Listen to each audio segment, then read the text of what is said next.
Right, I'm just going to show you the best way to cut cauliflower up.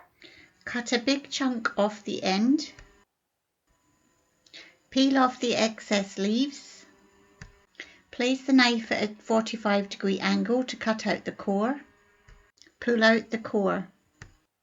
Cut in half and half again, and then cut into smaller pieces. So I have a dish here, one of these little dishes, individual ones. You can make a big dish if you wanted, but just to show you, whatever dish you decide, whether you want a big one or an individual one, you're just going to have enough cauliflower in here. If you can just imagine putting it in here before you put in the sauce and everything. So you can see here, you've got a little bit of a gap from where the cauliflower is to the top, and you want that so that the sauce covers all of the cauliflower. So in here I've got 160 grams of cauliflower. So into a little dish I'm just going to put a pinch of salt, a pinch of pepper and a pinch of nutmeg. We have some cheddar cheese, we have 20 grams of butter and we have 20 grams of flour. And we'll have some milk, and that's basically what you need for your sauce. So I have one of these steamers where you've got the water in the pot at the bottom, then you've got the holy bit, and I'm just going to blanch these for about 5 minutes. If you're going to boil them, just boil them for 5 minutes. So we're going to add some butter into a pot. When that's melted, we'll add some flour. As a general rule of thumb, 20 grams of butter per person and the same amount of flour, 20 grams per person. I'm making 2 dishes, so I'm going to double that. Right, so to make our sauce, then we've melted this butter. Then we're going to add the flour, and you just keep stirring it. And this will become what is called a roux, a very thick, lumpy looking roux. And you cook this for about a minute so that you don't get that floury taste. Right, so you want this on a nice low heat, and add a little bit of milk. The best way to do this is to put your milk in the microwave for about a minute, so it's warm milk to mix together. If it's cold milk, it just takes a little bit longer to do the sauce. Now this will go really thick, and that's fine. Then you just add some more, and again you just keep mixing it so it'll start to get thinner. It's easy enough, you just have to be patient. It takes a little bit of time, and you will see the lumps, but it will go. You just keep stirring. This is normal. As I said, a low to medium heat would be good at this stage. You start adding some more milk. So a little bit of milk at a time. When you first add the milk in, you mix it slowly because it can splash. Right, so you can see this is very thick still. So now I'm going to add some more milk. Just before you add the milk, just make sure you give this a really good stir.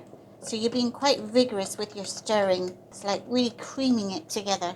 And it will get thinner and thinner every time you put the milk in. I nearly forgot to add our seasoning, so we'll just add this now. So that's your salt, pepper and nutmeg. For every 20 grams of flour and 20 grams of butter, you want 250 ml of milk. That'll give you a nice thick sauce. If you want to add curry powder, it will give you that little bit of flavour again. If you wanted to add some paprika or some other kind of spices, it will just change it up again for you. So now what you want to do is take your sauce off of the heat and leave it for 5 minutes before you add the cheese, because otherwise you're at risk of letting the cheese curdle if it goes into a hot sauce too quickly.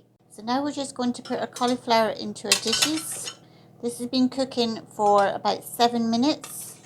You want it cooked a little bit, but not overly cooked, because it'll carry on cooking in the oven. So now we're just going to add a small bit of cheese and start stirring that. And then as it starts to melt, you can add a little bit more. Just stir that in. And then after you've added all your cheese, you can put it onto the heat again and just allow the cheese to completely melt.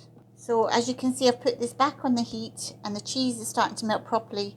And look how gorgeous this is. It's looking quite thick, so I might add a tiny bit more milk to it. And I've left this amount of cheese to just sprinkle on the top. So now we're just going to pour over this sauce over your cauliflower. Look how gorgeous that is. I love making cheese. Homemade cheese sauce is just amazing. Try and make sure that all your cauliflower is covered. And now I'm just going to sprinkle a little bit of the cheese on the top. And then maybe just before it's finished cooking, I'll give it another sprinkle of the cheese on top too. So this is what it looks like before we put it in the oven. So I'll show you in a minute what that looks like. So please do me a favour if you can. If you're watching this video and you like the content I'm doing, please do subscribe to the channel and hit the notification bell to get a notification of when the video comes out so you don't miss any. And all this helps with the algorithms that YouTube use.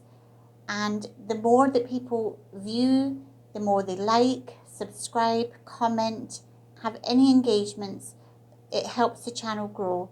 So I'd love it if you could do that. I would really appreciate it. And we'll see in a few seconds how this is looking. So here's our lovely cauliflower cheese when it's taken out of the oven. Doesn't this look delicious? So I'm just going to garnish it with a bit of fresh parsley. Just going to chop it up a small bit. But you can leave it whole if you wanted. Just garnish it. And I'm going to serve with a few tomatoes. I've got some cherry tomatoes. And here you have your beautiful cauliflower cheese. You can serve like this and people can eat from the individual dish. Or we're just going to dish it up onto the plate so I can show you what this is like.